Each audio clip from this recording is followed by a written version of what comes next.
What is going actually on, lads? Welcome back to another story time video. Now, as of 30 seconds ago, before I started recording what I'm saying right now, it just occurred to me that I used to do Scouts like half a year ago, and I did it for years. I was like, hold on a second, Scouts holds like 80% of the greatest stories I've ever had, right? So I was like, I remember a classic stitch up from Scouts that I can just come up from the top of my head. And to be honest, I had one story in the bank for this series left. Don't worry about it, just take some time for me to remember a story. And when I do, it's a fucking ripper, so don't you worry your poor little bum about that. This story is quite the stitch up.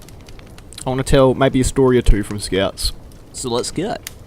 This story takes place in what was it called? Fort Camp, that was the one. Basically. So it all started where we got to this Fort Camp. And basically it was this dude's scrub that this guy owned, this massive land plot of scrub. It's quite flat, it's quite enjoyable, quite nice. We went out into the middle of the scrub and there was this kind of shelter. It was like 4 posts with a board on top of them, forming a kind of roof, and it had a wall, I'm pretty sure, on one side. So basically that piece of shit climbing equipment we got at the school but flipped upside down, and actually serves any use at all, and probably only cost a fraction. Oh, and it was way bigger. And what we did, we got a bunch of fold out tables on there, put all of our cooking equipment and food things in boxes. Usually we go shopping, chuck a bunch of Woolies gear into fucking big plastic containers, and then we were good, man.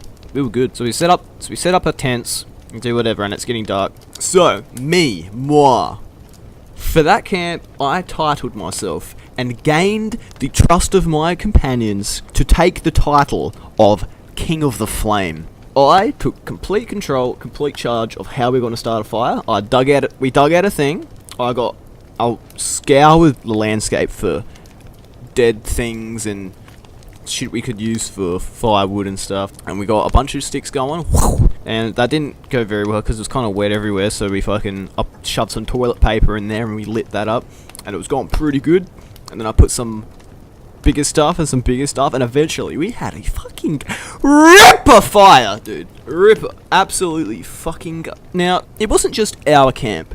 It was not statewide, but like area-wide, I suppose. So we had a fair few other scout districts, all situated around the area. Seeing what I had established, I felt that I needed to hold down the fort myself. I was the king, and the king shall not leave his throne. The girls went walking around, talking to the other groups, and by myself, me was the coziest person to have ever lived. I had dug out like this small incline in the dirt next to the fire. This beautiful fire, by the way. You didn't have to touch it. It was just the perfect heat, flames coming off of it, coals on the underneath. It was a brilliant fire.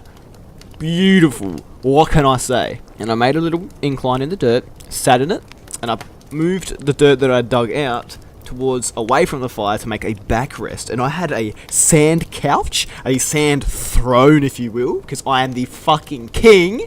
And I was sitting there, it was great. That's the best part of Scouts, just being alone with your beautiful creation, my beautiful creation being the fire, just getting all cozy, complete silence, except for the blaring, what does the fox say, being played by one of the other camps. I'm pretty sure that's where the girls went, actually. So, what year was it then? It was like, must have been,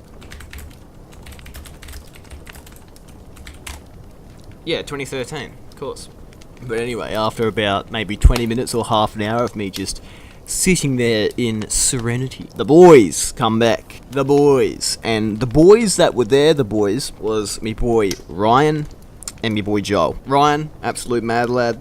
He's very knowledgeable, plays the games, knows the pop culture, although he's a filth 9gag user. And then we had Joel, which was a funny bloke, but he was a dumb bloke, waddling around saying stupid shit, not knowing where he was. Like this one time, we were frying. I think it might have been this very camp. Like the next morning, we were frying. We had a frying pan over my beautiful fire 2.0, just kind of sizzling a bunch of eggs. We don't have scrambled eggs because it's easy, mate. You chuck eggs on there and you go. So we were sizzling some eggs. We were like, we're going real good on my fire, and then we didn't have enough. We didn't think we had enough eggs, and we're like, yo, Joel, can we get another egg? What does he do? He's like, okay, and he grabs an egg, hovers it over the thing, and instead of like beautifully cracking it with one hand like Jack, his fucking special move, he just crushes it in his hand, like just shell and all, and just kind of drizzles the egg over the thing. We're like, yo, what the fuck are you doing? And this was no joke. This was no joke done by him. That was his legitimate, like, assumption of what you were supposed to do to put, what we meant by put another egg on there. He legitimately thought that that's how we wanted him to do it. Just kind of, like, what? I don't understand. But whatever. Me, Ryan, Joel, nighttime, beautiful, crickets. What does the fox say? Distant in the background, just enjoying the warmth and each other's company.